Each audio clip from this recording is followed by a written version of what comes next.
Drew Thomas Hendricks here. I'm the host of the Legends Behind the Craft podcast. On this show, I talk with leaders in the wine and craft beverage industry.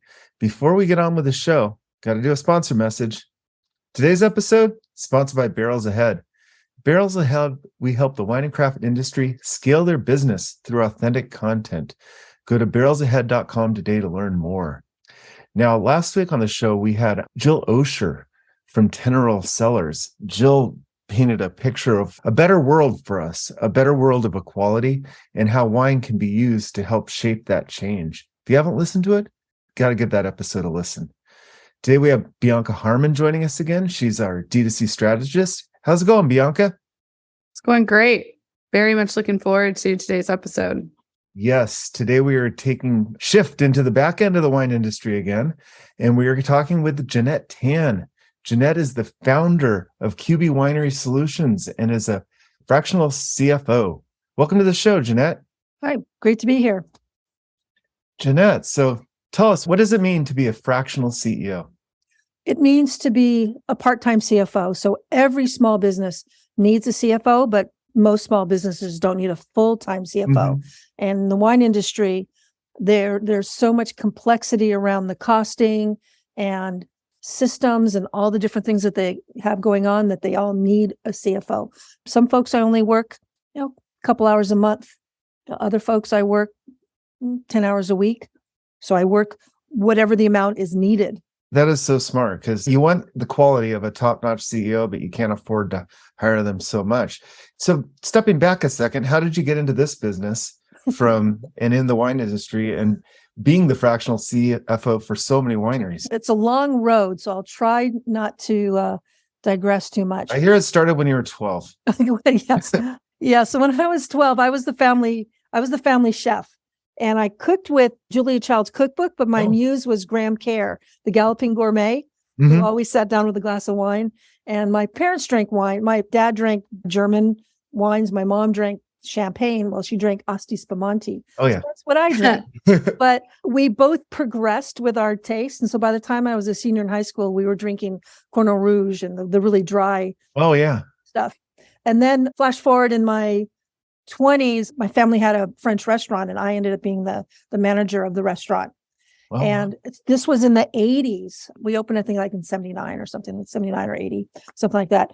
And we didn't have enough money to get a proper wine cellar. So we had a very limited list of wines and we offered all of our wines by the glass, which was in the 80s. That was totally a new concept.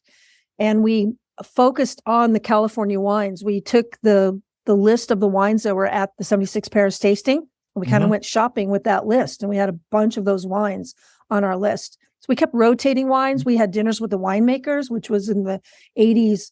Again, that was a new thing. Where was this restaurant? It was in Los Angeles. It was in a suburb of Los Angeles. And then one of my clients was a winemaker himself. He connected us with a grower and we went out and picked a half a ton of grapes and barrel fermented some Chardonnay. And we put the barrel in the walk-in. And I'm surprised there was any wine left because we kept sampling the guests on it. It's like, taste this. This is so awesome. And then we ended up winning a blue ribbon at the local winemakers competition for our barrel fermented Chardonnay.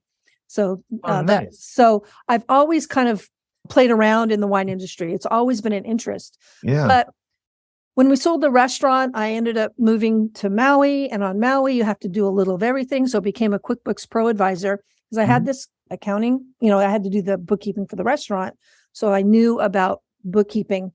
And that was fun. So I worked with all different industries on Maui. Then after 20 years, moved to the mainland. And what brought you to Maui?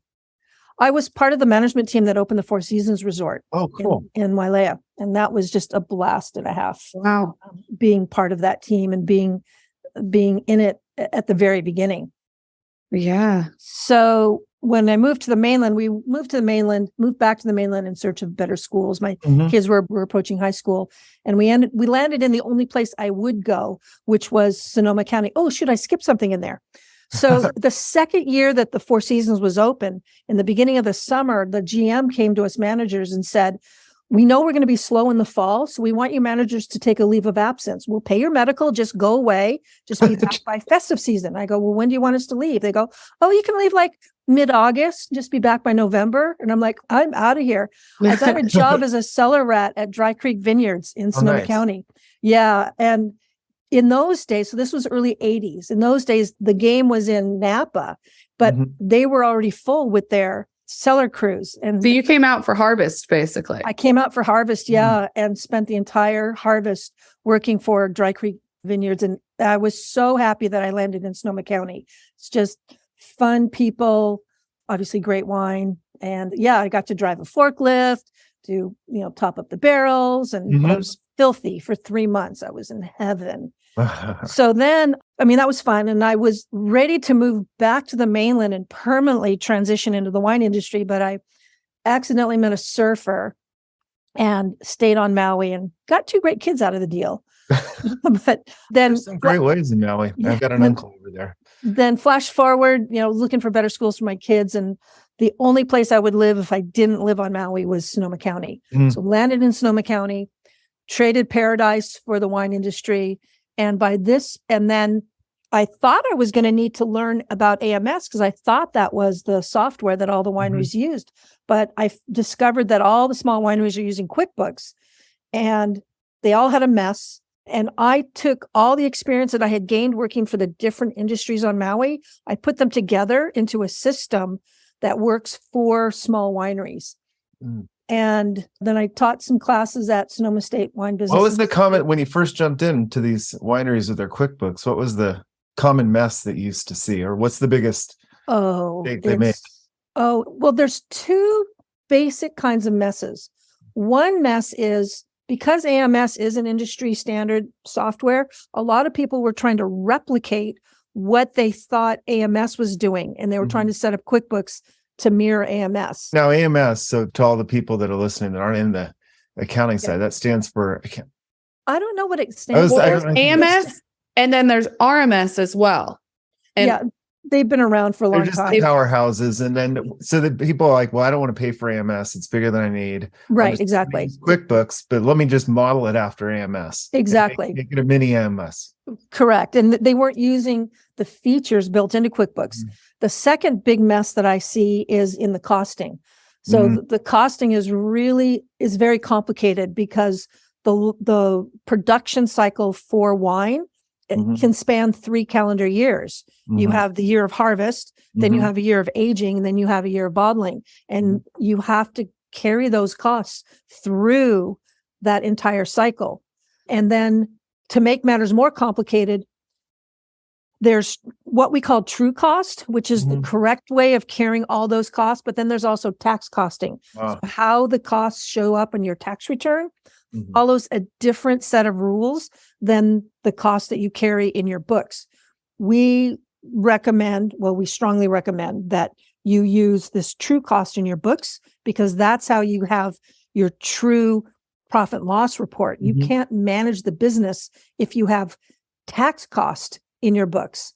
Tax cost is fine to file your tax return, but you need to manage your books with true cost. And this is a very challenging issue with people. And it's a lot easier to track your costs with tax cost. You're going to get very wrong numbers.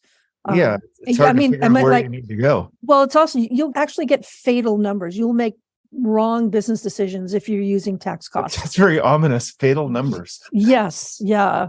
And it doesn't sugarcoat anything. Yeah.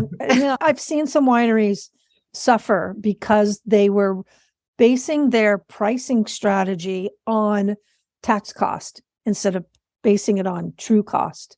So a hypothetical example is they're pricing their wine at $20 a bottle because that's what tax law is saying.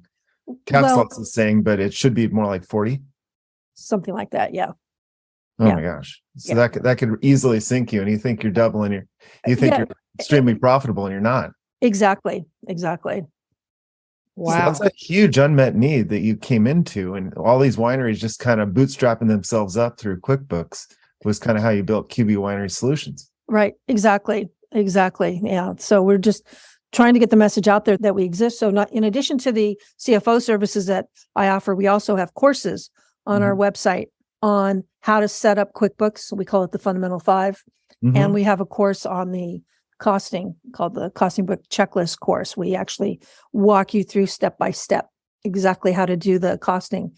And the small wineries, our ideal customer for our courses is a 2,000 to 3,000 case winery. It's usually the owner doing the bookkeeping. We call them the reluctant bookkeeper. They like to do it because they can put their finger on the pulse of the business by doing the bookkeeping themselves.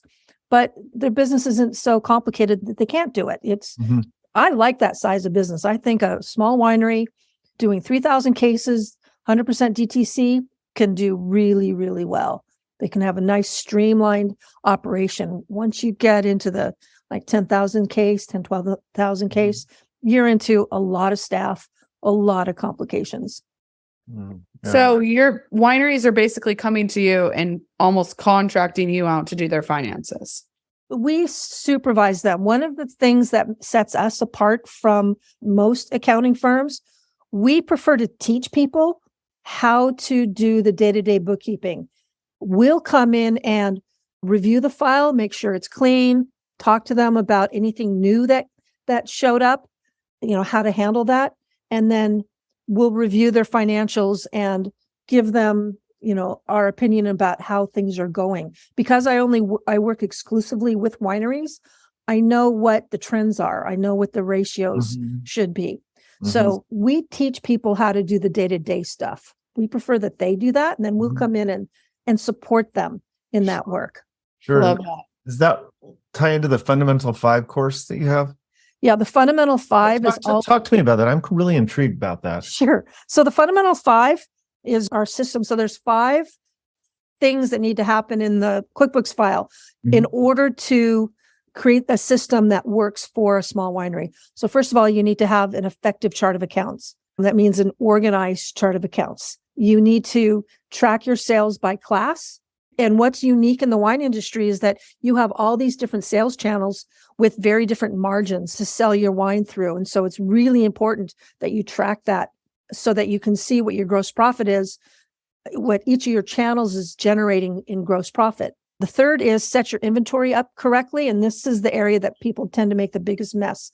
QuickBooks actually has a really good report that tells you how much inventory you have on hand. When I show this to people, they're like blown away that even exists. But you have to set up the inventory correctly. And most people make a mess out of that. The fourth is you need to use the right method to integrate your point of sale system. Now, by integrate, I don't mean an electronic integration. It's usually a manual integration. We have 2 different ways of doing it. And it all depends on the tools and what's available in the point of sale system. For example, there's the push in where every sale that happens in your point of sale system ends up in QuickBooks. And then the other is called the summary method, where you usually at the end of every month, you pull some reports and then enter that into QuickBooks. And again, it all depends on the point of sale program that you're working with and the skill level of the staff that you have available. But you have to do that. You have to have that point of sale information. There's somewhere some people think that an industry standard is to simply take your credit card charges for the day and call that your wine revenue. And that is so wrong because you have no idea what you're selling. You've got mixed in that number. You've got merchandise, you've got sales tax, you've got shipping. So you have no idea what you're actually doing. How often do you see that happen? Is that one of the biggest? It's still happening out there. It's still happening. Oh, yeah, it's still happening out there. So, for example, when lockdown first happened and the tasting rooms closed and everybody panicked, we were able to generate financials for our clients. Okay, so lockdown was March. They had April. We were able to generate financials the first week in May to show everybody that they had all successfully pivoted to the internet class, and they were actually doing really, really well. Wow. And our clients were able to sleep a little bit better. And as that year progressed, 2020 progressed, we were able to get financials on a regular basis to show them, because you've pivoted to the internet class and your club members, the club members all came out and supported the wineries. Even though So when you say internet class, you gave them like before they were just booking in-store sales and they would have some online sales, but you created a separate yes. class. So explain what class is like. So it's a channel, a sales channel. Okay. Right. Yeah. So we see the sales that happen in the tasting room as separate from the sales that happen on the website. Mm-hmm. And then you also have another class or channel is your wine club. Mm-hmm. And then you have distribution and wholesale. Mm-hmm. And those are because they had no tasting room staff and they had no tasting room revenue, it just became an online. Right. They were able to successfully pivot to the online. They more than replaced their tasting room staff, their tasting room sales, and their distribution and wholesale sales completely dried up. But those margins are really low anyway. Okay. And so the excess sales that they had in the club and in the tasting room and in the website more than made up for the sales that they lost in distribution and wholesale. And we were able to show people that they were doing just fine because we had this system already set up in place. And because we were able to integrate this information into, with the point of sale system. So the last step in the steps is you got to track your samples. So we're in the wine industry. We give away wine. It's what we do. If we were in the mattress industry, that would not be the case. You have to have a mechanism to capture your samples and all the freebies and enter them into the system so that your inventory is correct, but you also need to track it. So obviously you're not, reporting the revenue for it. And that actually is another channel that we have. So another class in QuickBooks will be your samples and depletions. Well, and donations probably are included. Donations, exactly. Well. That's a huge thing with wineries is donations. Right. I want to step back for 1 second on something you said earlier about how it's not always necessary. Like most of this, when you got your POS and you got your QuickBooks, and a lot of times it's manual.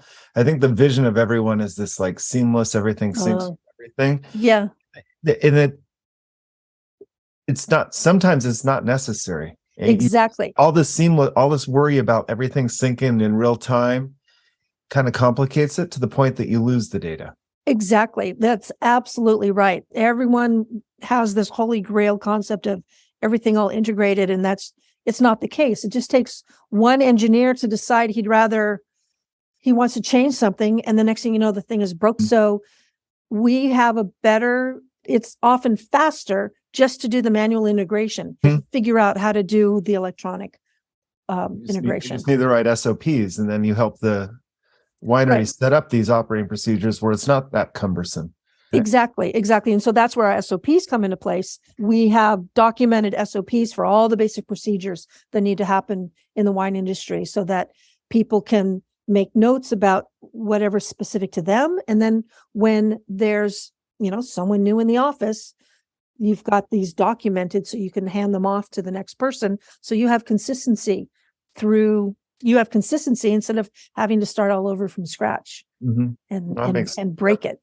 Yeah. That makes so much sense. And I spend so much time talking to our clients about, they want everything, just this like you said, holy grail of integration. But when one thing breaks, everything breaks. Right. And then suddenly you've got a much bigger situation. And a lot of the clients' budgets don't really allow for that. You need really a whole lot of full time. So when you're talking about these integrations and these manuals and stuff, what's the sweet spot for like a Commerce 7, for example, or a Wine Direct? Like a POS. Like if you say we have a winery that has a Commerce 7 POS integration and they want to put it into QuickBooks. Yeah. Well, there actually, for both Wine Direct and Commerce 7, there actually is a tool that works really, really well. It's called the Widget, made by Wine Glass Marketing.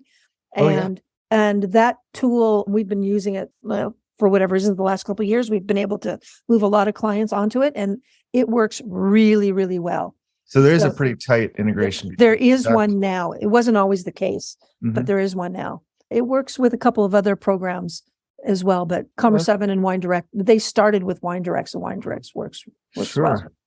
And that's great. And it leads me to talk about tools. And QuickBooks in itself was never built to be a vertical solution for the wine industry. Correct. Out of the box, what more has to be added for a winery to kind of successfully use it? It really just needs to be set up correctly. One of the beauties of QuickBooks is its flexibility, but inherent with the flexibility means you can also make a big mess. So you want to set it up correctly. And that's where our Fundamental 5 course comes into play. There's actually 2 tracks in the course. one track is you have a virgin QuickBooks file. This is what you need to do to get it set up. The other track is, okay, you've already made a mess. This is how you clean up that mess. Yeah. So talking about a mess, so imagine a hypothetical winery that's been operating for 5-6 years. They kind of bootstrapped it up, kind of put just enough information into QuickBooks to pay the bills and to kind of figure out what's going on. But now there's so much legacy data and it's just a mess. How do you straighten that out? Do you start over or go back through 5 years of data? No, usually we want to keep it because they have customer information and they've got vendor information. The mess typically is with the inventory, with the case goods. And a common mess is people are not consistent using the unit of measure. So when you say one in QuickBooks, that has to mean either one bottle or one case. You can't go back and forth. Sure. So, we get that straight. We get them to get the quantity on hand updated correctly. And then we get them to put the cost in correctly. And so we can do that without scrapping the whole file. Well, that's good to hear. Now when wineries come to you this is more of a human aspect. There's got to be some sort of pride. Do they realize how messed up their books are? And how do you let them know that you're going to solve their problems without making them feel like complete idiots? Oh, no, they usually come to us saying, oh, I'm so sorry. It's a big mess. And we've seen it all. And my team and I, we specialize in speaking their language. We try not to use accounting terms as often as possible so that we can really help them. And, what's been really cool about Zoom lately is that everybody's familiar with Zoom now, and which really helps us to just jump right in there. When they have a problem, we can jump on a Zoom call and walk them through fixing it. And tell me about your team. So you're the head, but how big's your footprint right now? Well, I have a team of all part-timers, all remote part-timers. We all work remote. Oh, that's smart. We've been fully distributed since 2014. I sat around the office one day and everybody's with their computers and everybody's IMing each other in between the computers. No one's talking. They were already remote, even though they were in the same office. Yeah. Well, it started out, it was just me at the very beginning and I was working on site. People would have to, if someone in Napa needed me, it was like, well, I can, I'll be out in Napa next week. And I would do the rounds of my clients in Napa. And then gradually I just got busier and busier. So I asked folks if I could do a remote session with them. Well, once they did the first couple of remote sessions, they're like, well, this is better than waiting for you to come out. And so I hired one crew member to help, one accountant to help me. She's still with me, God bless her. And we've just added team members since then. So I now have 2 accountants that work with me. I have an admin supervisor. She's our SOP specialist. She focuses just on documenting procedures, which is what it takes. It takes a certain focus to be able to get that done. And then I have an assistant who helps me with all of the other stuff, trying to keep my inbox clean and, all that random stuff. So I have a question. We've been talking about your courses, but I wanted to kind of ask about your membership. So it seems like you it's like a membership when they come in with you, right? And you have different tiers and. Yeah. So the membership is so we have the courses. We found we used the membership back in the day, the membership included the courses, but the courses became more complex. And we found that a lot of people just wanted the courses or they just wanted the membership. So now we had a divorce between the courses and the membership. So what the membership provides, especially it's service really aimed at the small wineries, it gives them CFO services in a group setting. And so we have office hours once a month. We get on a call and they throw their questions out and I've got my sample file and I show them how to get around it. And we talk about whatever problems are facing them. They also have access to a Q&A forum where they can pop questions in between office hours. And we have what we call the learning library, which is a library of all of the videos, and all the mini courses that we've recorded over the years. So they have a huge array of videos that they can watch on various topics.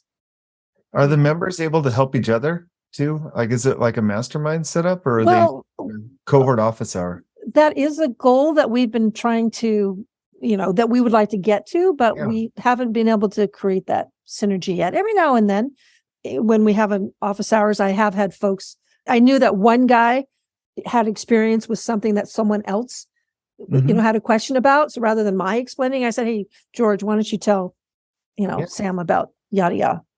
So, it would be fun if we did have that kind of community thing going, but haven't got that yet. I think that's a great idea. Yeah. I think that's a great idea. You talk about your library of videos and stuff that the members have access to. What's one of the most popular ones that has the most views that people seem to find the most value from? I would say the bottling video, because bottling only happens once or twice a year for the small wineries. And it's really common to forget how to handle bottling. And there's 3 different ways that you can handle it depending upon, the size of your winery and the outcome that you want. Well, so that goes way beyond just setting up QuickBooks, telling them like which bottling system to use or how to... which will actually, what method to record the bottling information. Oh, okay. Sure. Yeah.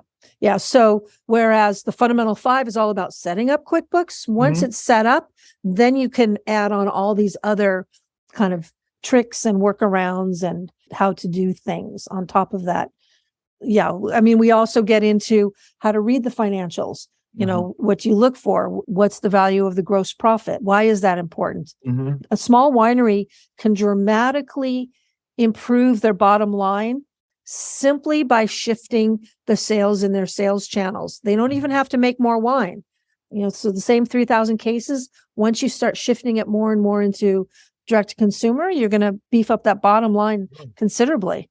Sure. Yeah. Talk about beefing up the bottom line and trends. And I know you can't talk about specific clients, but you must have just this wealth of aggregate data. And what trends have you seen like coming out of post-COVID with some of these wineries with their financials and the health of the industry?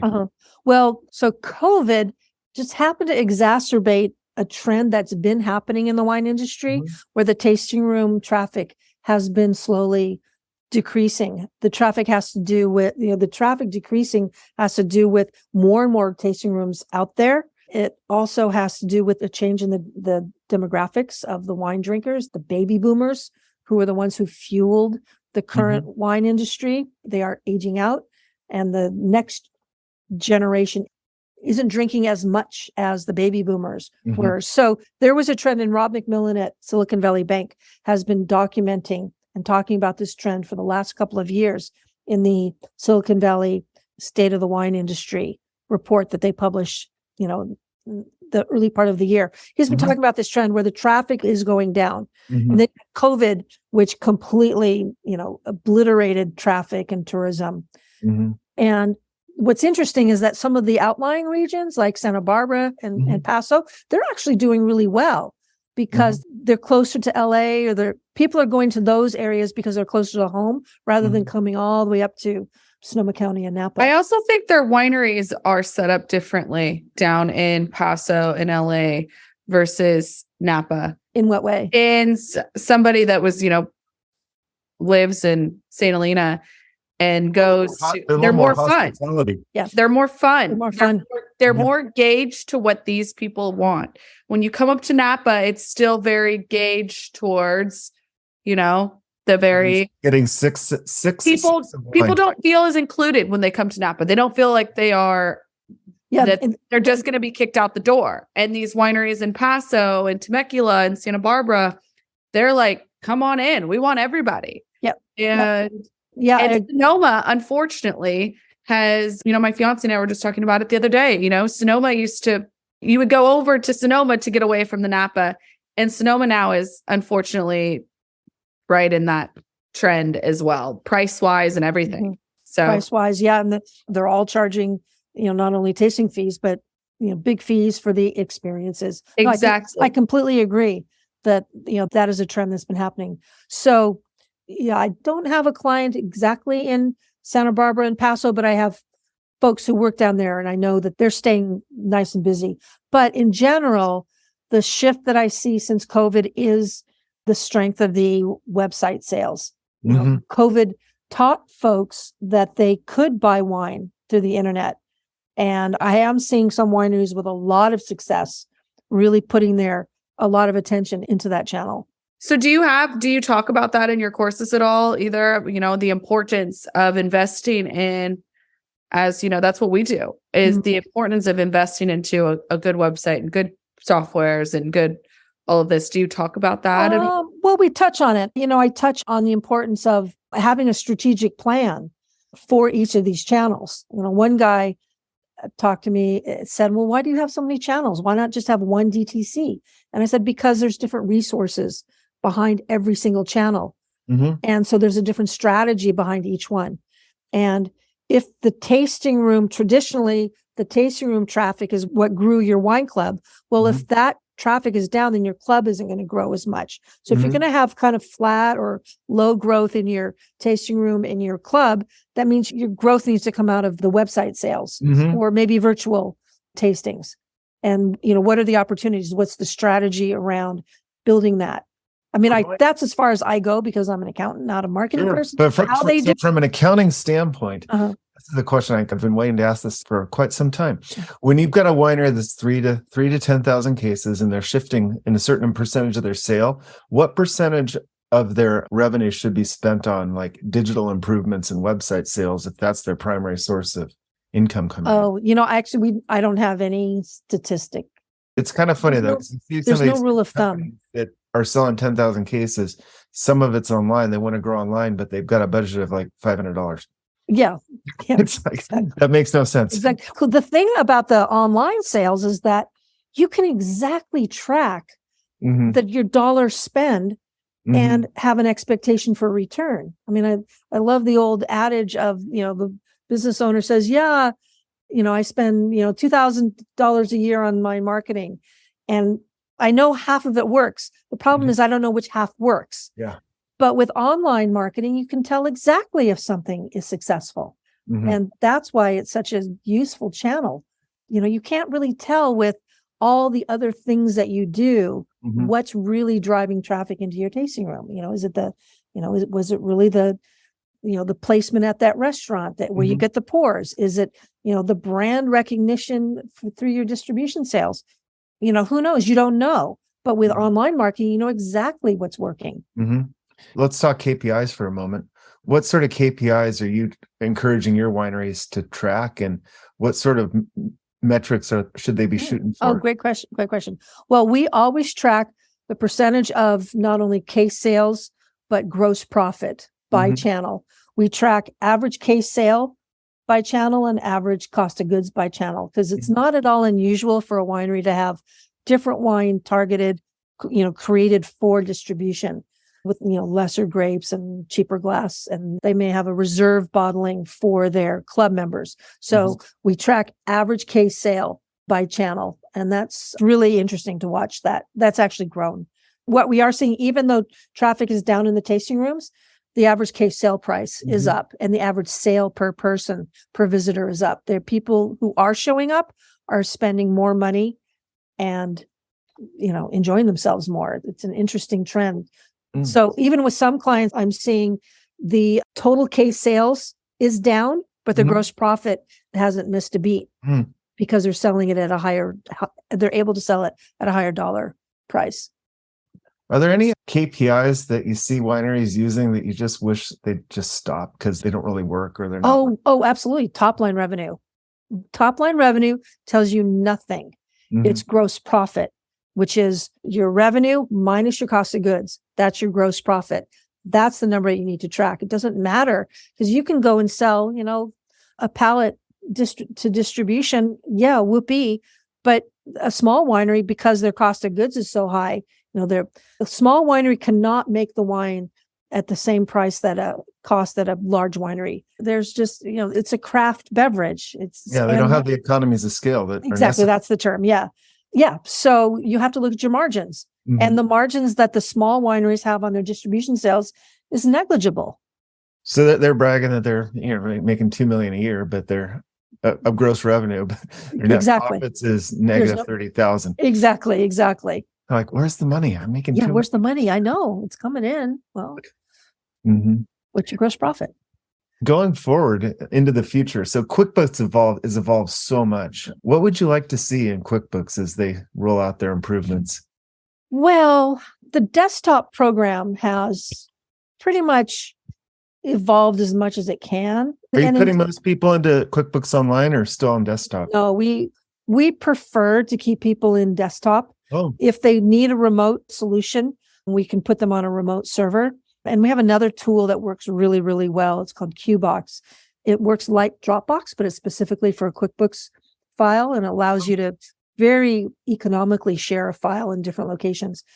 QuickBooks Online is missing some really important tools that we like that are really useful for us. Oh, there's some reports that are missing, like, for example, a sales by channel report. Well, actually, okay, so anyway, the report I'm thinking of, that's the sales by channel. That one you can get. Some of the formatting on the reports is clunky. Some of the this one particular budget report they don't have. So the budget report that we really like lets you see the results in the current month, your actual against budget, and then the variance, and then year to date. And then there's also a column for your annual budget, because a lot of costs are seasonal. So it's nice to know where you're headed with that. That report doesn't exist in QuickBooks Online. And that's our go-to management report. But however, I will say we will put a small winery online if it's the owners doing the bookkeeping, because the bank sync with QuickBooks Online is really, really good. And that actually does save them a lot of time. But once they get much beyond, the solo, once they start having staff and things like that, then it's just not, just can't keep up. Yeah. I mean, where would you like to see the desktop grow if it's kind of reached its apex? Well, the problem is Intuit is not developing the desktop program anymore. They're putting all the resources in the online program. Yeah, there's a couple of funky things that we wish they would fix, but it really hasn't significantly changed since 2011 was really the last big change that happened in desktop. Well, finances haven't changed too much since 2011 either. So accounting's still pretty much accounting there. Talking about from 2011 all the way to 2022, how do you stay motivated and what excites you about this industry? Oh, I love the people in the industry. They're so interesting. Everyone got into the industry, well, especially among the small wineries, because they love wine and they love food. And I could tell when I was a kid, we used to have dinner parties and we would serve wine. We'd raid my parents' wine cellar and we'd have wine. And I could tell that the parties that you have when you're sitting around a table and sitting around a table with wine and food, it's a different kind of gathering than when, you're a kid and you're just sitting around drinking. And the people in the wine industry know that. And so I love the people, love hanging out at wineries, walking in the cellar and that smell. Oh man. Yeah. There's nothing like a cellar smell. Yeah. So kind of as we're wrapping down, is there any shout outs you'd like to give to someone? We're all about gratitude here. Oh, sure. No, thanks. Yeah. Well, got a shout out to Team Kokomo and Eric Miller. That's where I got my start doing this kind of work. And then Anisha Fritz over at Linmar Estate. She's been a huge fan of mine, big supporter from day one. She's the one who got me teaching over at Sonoma State. And of course, Ray Johnson over at Sonoma State Wine Business Institute. Wouldn't be here without those three people. Eric Miller, he was on our podcast. His episode should be coming out pretty shortly. Awesome. Actually. Awesome. Yeah. No, we had a great conversation with Eric. They have great t-shirts. So if you're ever up in Dry Creek Valley, you got to go in and get a t-shirt. They're really good. In addition to, of course, great wine. I mean, what can I say? Go for the t-shirts, though. And stay for the wine. Yeah, there you go. That's a good logo. Oh, man, Jeanette, this has been awesome. Is there anything else you'd like to talk about before we wrap up? No, I think you did a great job moving me around the whole kind of landscape of what we do. It was fascinating to take a deep dive into kind of small winery finances and how they can use QuickBooks. Where can people find out more about you and QB Winery Solutions? Yeah, you can go to our website, www.qbwinerysolutions.com, and you can find all about us. Awesome. There. Awesome. Well, thank you so much for joining us today. No, thanks for having me. Appreciate it. You have a great day. Yeah, you too. Thanks for listening to the Legends Behind the Craft podcast. We'll see you again next time, and be sure to click subscribe to get future episodes.